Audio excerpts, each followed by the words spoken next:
मित्रांनो, ठरलं तर मग या मालिकेच्या आजच्या भागामध्ये चैतन्य महानगरपालिकेमध्ये गुप्तेंना फोन करतो आणि SP रोडवर एक अंडर कन्स्ट्रक्शन बिल्डिंग आहे. ती कुणाची बिल्डिंग आहे आणि ती बिल्डिंग नक्की कुणाच्या नावावर आहे याबद्दल तुम्ही काही अजून डिटेल्स देऊ शकताय का, असं तो विचारतो. मग चैतन्याला गुप्ते सगळी काही माहिती सांगतात. तेव्हा चैतन्य यस थँक्यू सो मच असं म्हणून फोन ठेवतो. तेव्हा अर्जुन विचारतो काय झालं, ही साईट नक्की कुणाची आहे. त्यावेळी चैतन्य सांगतो यस बिल्डर. तेव्हा अर्जुन हे नाव ऐकतो आणि त्यालाही आठवतं की कशा प्रकारे जेव्हा आम्ही त्या बँकेमध्ये सायली व मी गेलो होतो, हा विलासच्या खात्यावर पैसे हे यस बिल्डरकडूनच आले होते. आणि मग अर्जुनला या सगळ्या गोष्टी आठवल्यानंतर तो चैतन्याला म्हणतो यस, सगळे धागे ना अगदी परफेक्ट जुळत आहेत. त्यावेळी चैतन्य विचारतो म्हणजे अर्जुन. तेव्हा अर्जुन सांगू लागतो विलासकडे ज्या नोटा आल्या होत्या त्या यस बिल्डरकडूनच आल्या होत्या. आता सगळं काही कनेक्ट होतंय असं म्हणून अर्जुन खुश होतो. त्यानंतर चैतन्य म्हणतो की खरी न्यूज तर पुढे आहे अर्जुन. तेव्हा तो सांगू लागतो की यस बिल्डरचा रजिस्ट्रेशन नंबर हा ट्रॅक झालाय आणि यस बिल्डरची कंपनी ही महिपत शिखरेच्या नावावर आहे. हे ऐकून अर्जुन खूपच खुश होतो आणि म्हणतो की आता आपल्याकडे दोन ठोस पुरावे आहेत. कारण विलासकडे सापडलेल्या नोटा आणि पिंट्या जेथे लपला होता ती जागा हे दोन्ही महिपतचे जाळे आहेत. तेव्हा चैतन्य सांगतो फक्त हरीशच्या चिठ्ठीचा फॉरेन्सिक रिपोर्ट आता लवकरात लवकर यावा, त्यासाठी ना थोडंसं पुश करावं लागेलच. तेव्हा अर्जुन म्हणतो यू आर राईट. फॉरेन्सिकमध्ये माझा एक मित्र आहे दीक्षित, मी त्यांना अगोदर कॉल करतो. मी त्यांना स्पेशल रिक्वेस्ट करून रिपोर्ट लवकरात लवकर द्यायला सांगतो. चल आता त्यांच्याबरोबर ऑन द वे बोलूयात आपण. तेव्हा ते दोघेही जायला निघतात. चैतन्य म्हणतो आपल्याला कोर्टात जायला उशीर सुद्धा व्हायला नको अर्जुन. बाहेर इन्स्पेक्टर साहेब आणि त्यांचे सर्व सहकारी हे पिंट्याला आता गाडीत टाकतात आणि पोलीस स्टेशनमध्ये घेऊन जातात. नेमका महिपत हे सगळं काही पाहतो आणि म्हणतो की हा अर्जुन सुभेदार तर आपण लपवून ठेवलेल्या कंपनीपर्यंत पोहोचला. आता आपल्याला गेम पलटी करावा लागणारच. आता हा मर्डर दुसऱ्या कुणावर तरी ढकलावा लागणार असं मनाशी ठरवून आता महिपत काहीतरी प्लॅन करू लागतं. इकडे प्रताप आता घरी येतो आणि कल्पनाला आवाज देत असतो. तेव्हा सायली नेमकी आता कोर्टात निघालेली असते. आपली पर्स तेथे ठेवते आणि विचारते बाबा तुम्ही आलात. तेव्हा ते म्हणतात हो अगं, कारण एकच मीटिंग होती, म्हटलं की दुपारचं आता घरीच जावं जेवायला. तेव्हा सायली त्यांना अगोदर पाणी देते. मग प्रताप विचारतो काय ग तू कुठे बाहेर निघालीस. मग सायली म्हणते हो, कारण आश्रमामध्ये एक मृतदेह सापडलाय ना, त्याबद्दल कोर्टामध्ये आज हेअरिंग आहे आणि त्या हेअरिंगसाठी मला जावं लागेल. तेव्हा प्रताप विचारतो एकटीच जाणार आहेस का, अर्जुन कुठे आहे. तेव्हा सायली सांगते की ते काम उरकून परस्पर कोर्टात येणार आहेत आणि मी रिक्षाने निघालीये. तेव्हा आता प्रिया सुद्धा तेथे येते आणि रागातच सायलीकडे पाहू लागते. कारण कोर्टामध्ये हेअरिंग असते त्यामुळे तिला काय करावं सुचत नसतं. आता सायलीचं नक्की काय चाललंय हेही तिला कळत नसतं. ती फक्त सायलीकडे पाहत राहते. त्यानंतर सायली रिक्षाने जाणार म्हणून प्रताप म्हणतो अगं थांब, वेडी आहेस का तू, तुझी तब्येत बरी नाही, तुला अशक्तपणा आहे, चक्कर येतीये आणि एकटीच कुठे चालली आहे आता रिक्षातून. ते काही नाही, मी लवकर आलोय घरी तर माझा ड्रायव्हर हा तुला सोडून येईल. तेव्हा सायली म्हणते नाही बाबा, अहो खरंच गरज नाही त्याची, मी बरी आहे आता, मी जाईल की एकटी. तेव्हा प्रिया म्हणते बाबा तुम्ही खरंच काळजी करू नका, मी सुद्धा कोर्टातच चालली आहे ना, तर मग सायली येईल की माझ्याबरोबर माझ्या गाडीतून, असं म्हणून ती सायलीकडे पाहून हसते. तर सायली आश्चर्याने प्रियाकडे पाहते. त्यावेळी सायली विचारते आता तू कशाला चाललीयस ग कोर्टात, कारण आज मधुभाऊंच्या केसचं हेअरिंग नाहीये. तेव्हा प्रिया म्हणते अगो असं काय करतेस, ती दुसरी बॉडी आहे ना, ती आपल्याच आश्रमाच्या पाठीमागच्या बाजूला सापडलीये ना, मग माझा संबंध तर आलाच ना. तेव्हा सर्वजण आता प्रियाकडे आश्चर्याने पाहतात. मधुभाऊंची खूपच काळजी असल्यासारखं दाखवत म्हणते की आज कोर्टामध्ये मधुभाऊंचं काय होणार आहे ना काय माहीत, आणि म्हणूनच मला हेअरिंगसाठी जायचंय. तेव्हा सायली आता ठामपणे सांगते मधुभाऊंना ना काहीही होणार नाही आणि तिथे कोर्टामध्ये काय होतंय ना हे मी घरी येऊन सांगेनच तुला हा प्रिया. मग कल्पना म्हणते अहो हिला सांगा हा, उगीच वाद घालत बसू नकोस, कोर्टामध्ये सोबत जायला मिळते ना कुणाची तरी, तर गुपचूप जा की म्हणावं. आणि तसंही त्या दोघीही एकाच ठिकाणी जाता येत ना, मग एकत्र जायला तरी काय हरकत आहे. तेव्हा प्रताप म्हणतो, सायली हे बघ, मी तुला एकटीला जाऊ देणार नाहीये. मग सायली हो म्हणते. त्यावेळी प्रिया म्हणते, अगो आता या दोघांचं तरी ऐक. तेव्हा सायली म्हणते, बाबा ठीक आहे मी जाते. मग आता त्या दोघीही आईबाबांना विचारून जायला निघतात. तर आता कल्पना त्या दोघींकडे पाहतच राहते. त्यानंतर त्या दोघीही बाहेर येतात. सायली गाडीत बसणार तितक्यातच प्रिया म्हणते की ए थांब, मी ना तुला मुद्दामच अशी एकटीला बाहेर घेऊन आले, कारण तुला 4 गोष्टी सुनवायच्या होत्या ना म्हणून. तेव्हा सायली शांतपणे म्हणते की हो का, बरं बोल, काय बोलायचंय ना ते घे बोलून, ऐकतीये मी, बोल की अगं पटकन. मग प्रिया रागातच म्हणते, तुझं हे वागणं ना अति होत चाललंय हा सायली. तेव्हा सायली विचारते, कशाबद्दल बोलतीयेस. मग प्रिया म्हणते, सतत मला घालून पाडून बोलायचं, तुझे पाय चेपायला लावायचे. मग आता तिला ते सगळं आठवतं की कशा प्रकारे प्रियाला पाय चेपायला लागले होते, पण माझ्या सांगण्यावरून नाही तर बाबांच्या. त्याचबरोबर पुढे ती म्हणते माझ्या कानाखाली वाजवायची. तेव्हा आता सायलीला आठवतं त्या दिवशी प्रियाने तमाशा घातला म्हणून मी तिच्या कानाखाली मारली होती. त्यानंतर प्रिया म्हणते, मी गप्प राहतीये म्हणून जास्त शेफारायचं नाही हा. तेव्हा सायलीला आता हसू येतं आणि ती विचारते, गप्प आणि तू का? अगं तुझ्या लेखी गप्प राहण्याची व्याख्या काय आहे हे एकदा तरी सांग मला बरं. प्रिया म्हणते, हेच अगं हेच, नुसती शब्दाला शब्द लावून वाद घालत बसायचं. आता एक गोष्ट लक्षात ठेव सायली, मी ना घरच्यांच्या मर्जीने इथे लग्न करून आलीये आणि त्यांची आवडती सून आहे, आणि तू ठेवून घेतलेली, नाईलाजाने ठेवून घेतलेली नावडती सून आहे. त्यामुळे या लढाईत तू कधीच जिंकू शकणार नाहीस. असं म्हणून प्रिया अगदी नजर रोखून सायलीकडे पाहत असते. तर सायलीला तिच्या या बोलण्याचं काहीच वाटत नसतं. ती अगदी हसतच तिच्याकडे पाहते. मग आता ती म्हणते, तुला आपल्याच घराबद्दल अशी लढाई हरणं जिंकणं पाहून खरंच मला ना आता खूप कीव येतेय तुझी. आणि मी कुठलीही लढाई वगैरे लढत नाहीये, कारण आपल्या घरामध्ये तुझ्या बाबतीत जे काही घडतंय ना, ती तर तुझ्याच कर्माची फळं आहेत. तेव्हा प्रिया रागातच विचारते, काय?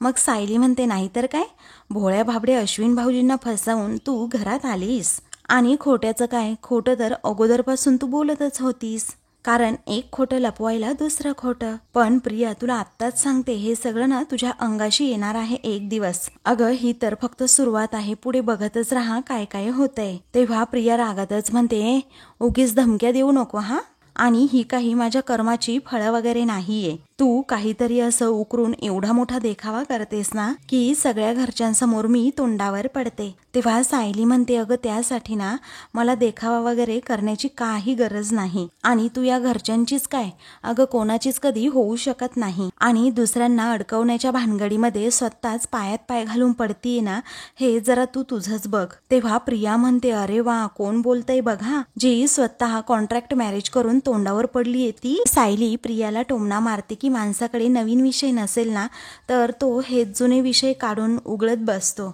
आणि मी खूप मोठी चूक केली हे मला मान्य आहे, कारण मी कॉन्ट्रॅक्ट मॅरेज केलं, ते लपवलं. पण तू आपल्या घरच्यांचं मोठं मन बघितलंच असेल, त्यांनी नावडती का होईना पण सून म्हणून मला घरात ठेवलंय. ज्या दिवशी तुझा हा खोटेपणा उघड पडेल ना प्रिया, तेव्हा ते तुला दारात सुद्धा उभं करणार नाहीत. तेव्हा प्रिया आता रागातच विचारते, काय ग, मी काय काय खोटं बोललीये?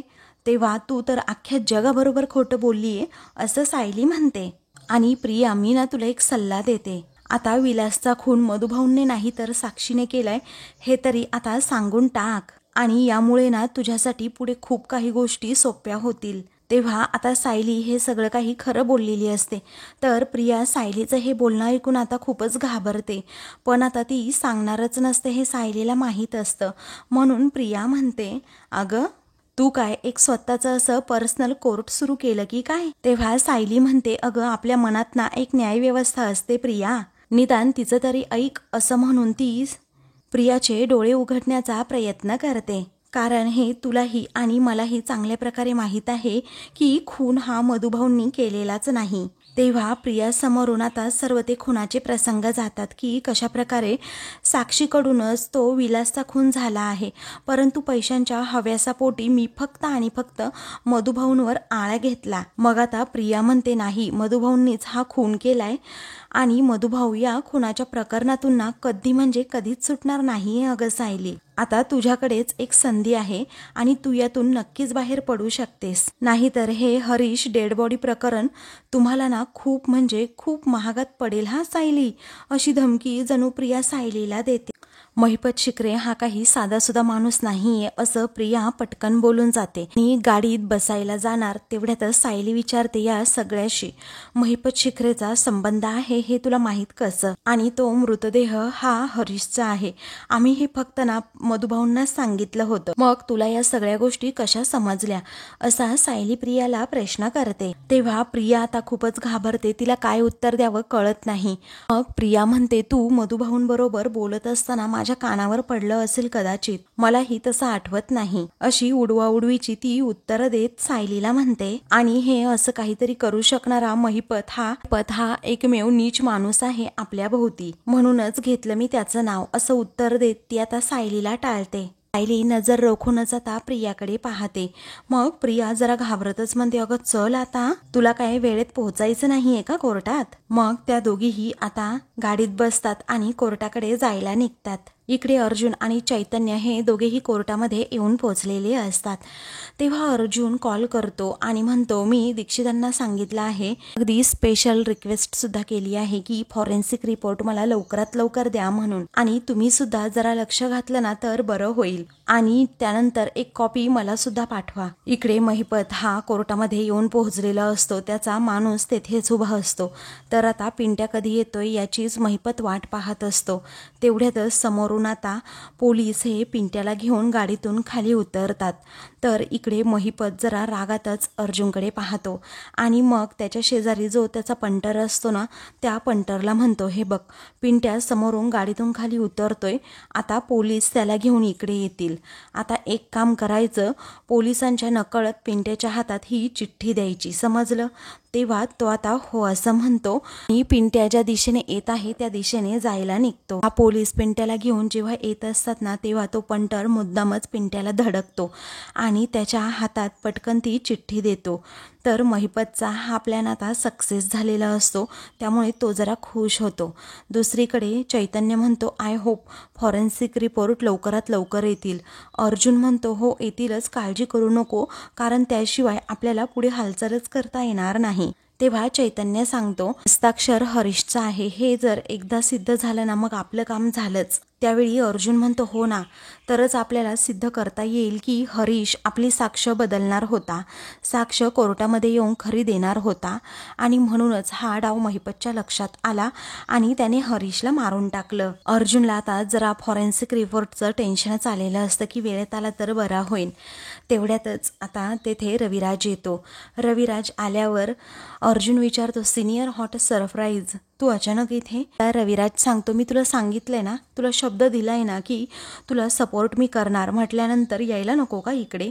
पण अर्जुन, मागच्या वेळी जेव्हा आपलं बोलणं झालं होतं तर त्या हरीशच्या फोनचं लोकेशन ट्रेस झालं होतं, बरोबर? त्याचं पुढे काय झालं? तेव्हा अर्जुन म्हणतो, राईट, तो फोन यूज करणारा व्यक्ती आता सापडलाय आणि शिवाय हरीशचं सामान सुद्धा सापडलंय. पुढे चैतन्य सांगू लागतो, सर, त्या सामानामध्ये ना हरीशने लिहिलेली एक चिठ्ठी सुद्धा आम्हाला मध्ये त्याने असं लिहिलं होतं की मधुभाऊंच्या विरोधात त्याने साक्ष दिली आणि त्याचाच त्याला खूप पश्चाताप होत होता. तेव्हा हा तर खूप महत्वाचा पुरावा असल्याचं रविराज सांगतो. ऑथेंटिसिटी रिपोर्ट मिळवलाय ना त्याच्या हस्ताक्षराचा, असं विचारतो. मग अर्जुन म्हणतो, ऍक्च्युली ना हे सकाळीच घडलंय सगळं सिनियर, आणि ती चिठ्ठी मी पोलिसांना दिली आहे, आता फॉरेन्सिक रिपोर्टचीच वाट बघ. आय थिंक एवढ्या लवकर रिपोर्ट येणं फारच कठीण आहे. आय होप रिपोर्ट लवकरात लवकर येतील. रिक्वेस्ट केली आहे फॉरेन्सिक डिपार्टमेंटमध्ये, आता बघू नक्की काय होतंय. तेव्हा कुणाला रिक्वेस्ट केली असं रविराज विचारतो. तेव्हा मिस्टर दीक्षितांना असं अर्जुन म्हणतो.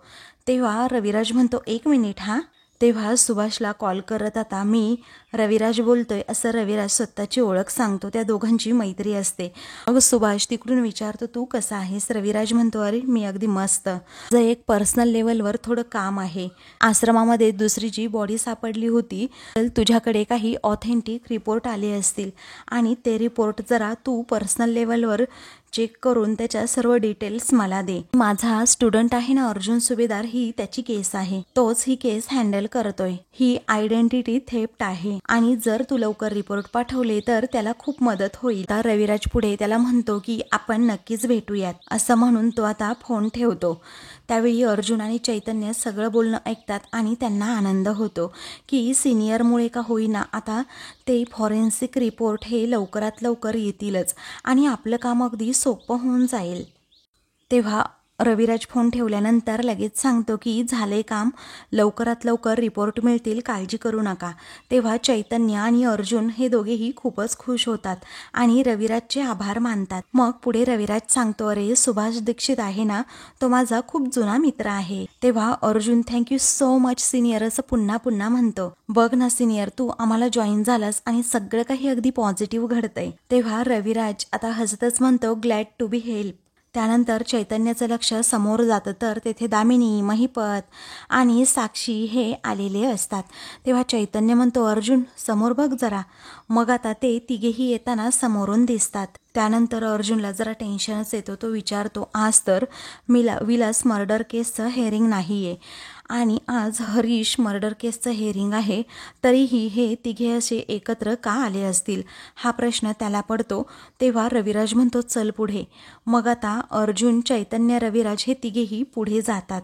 मग अर्जुन पुढे गेल्यानंतर म्हणतो, हॉट सरप्राईज ॲडव्होकेट देशमुख, आता तुम्ही इथे कशा काय? कारण महिपतचं ठीक आहे, त्याला काही काम नसतं आणि तो भटकत असतो, पण तुम्ही खूप बिझी असताना, तरीही या केसची काही संबंध नसताना तुम्ही अचानक इथे कशा काय? तेव्हा दामिनी विचारते, काय रे, केसशी संबंध नाही कसं काय तू म्हणू शकतोस? अर्जुन, मी माझं काम ना अगदी परफेक्टच करते, कारण माझ्या केसमधल्या आरोपीवर आणखी एक खुनाचा आरोप झालाय. आता याने माझ्या केसला फायदाच नाही का होणार? आता मी जाऊ ना की तुम्हाला अडवणार आहेस असं दामिनी विचारते.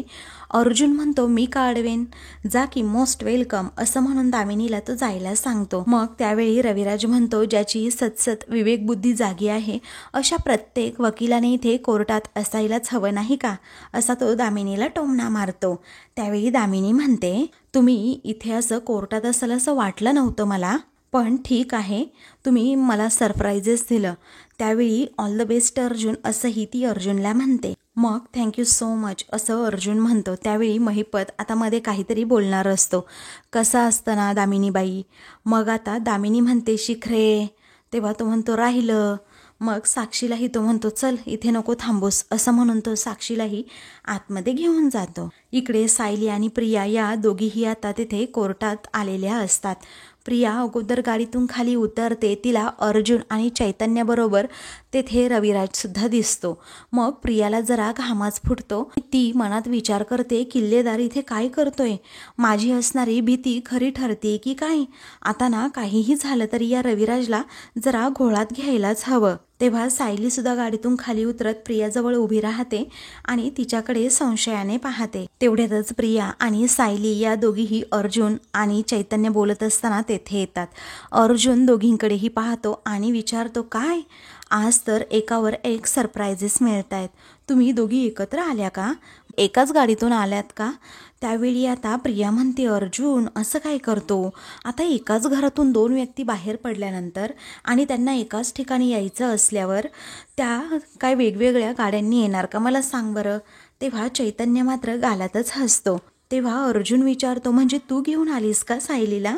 कारण लास्ट टाइम मी तुला सांगितलं होतं ना की आपण कोर्टात चाललोय तर एकत्र जाऊयात, तेव्हा तू तर नाही म्हणाली ना, म्हणून विचारलं. तेव्हा सायली सांगते, हो तिला ना जरा आज माझ्याबरोबर गप्पा मारायची इच्छा होती, म्हणून ती म्हटली की चल आपण एकत्र जाऊयात. तेव्हा प्रिया म्हणते, हो आम्हाला गप्पा मारायच्या होत्या आज.